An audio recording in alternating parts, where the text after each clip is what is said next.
Hello everyone and welcome to today's session on the coordinate system. By the end of this lesson, you will be able to understand what do you mean by a coordinate system, how does its basic geometry looks like, and what are the different axes and the directions associated with it. Now before we move on to the terminology, let us split up this total term into two words. Let us see what you mean by a system. I'm very sure you're using the word system in your everyday life, as in a solar system, maybe a computer system, maybe a digestive system or a respiratory system, and many more.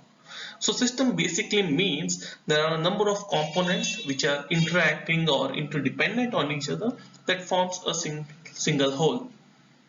The next term what we have here is a coordinate.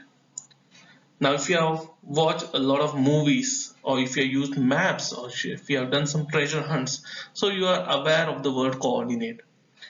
Or even if you look at the Earth's latitudes or longitudes, or if you use the Google map for that sake, every location has some sort of a coordinate.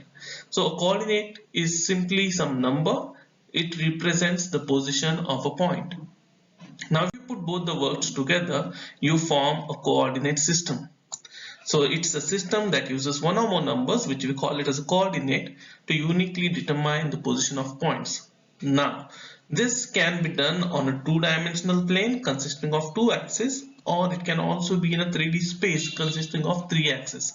There is also a single line system, which we call it as a number line. Now, let us move into the basic geometry of it. The two-dimensional coordinate system has two axes. The horizontal one is called as the x-axis and the vertical one is called as the y-axis. Now the point at which both the axes meet, we call that point as an origin, and this forms the basis for all the other coordinates. This is your reference point, or we call it as a 0 point. Both the axes have been equally spaced or divided into equally spaced points. We can use whatever system of units we use, maybe an mm or inch or feet. As you can see in the slide, I have marked it as 10, 20, 30. So it can be 10 mm or 10 meters or 10 kilometers, 10 feet, etc. Whatever. Yes, you're right. This looks exactly like the graph sheet you use in your high school or in your college. So that brings us to the end of today's chapter.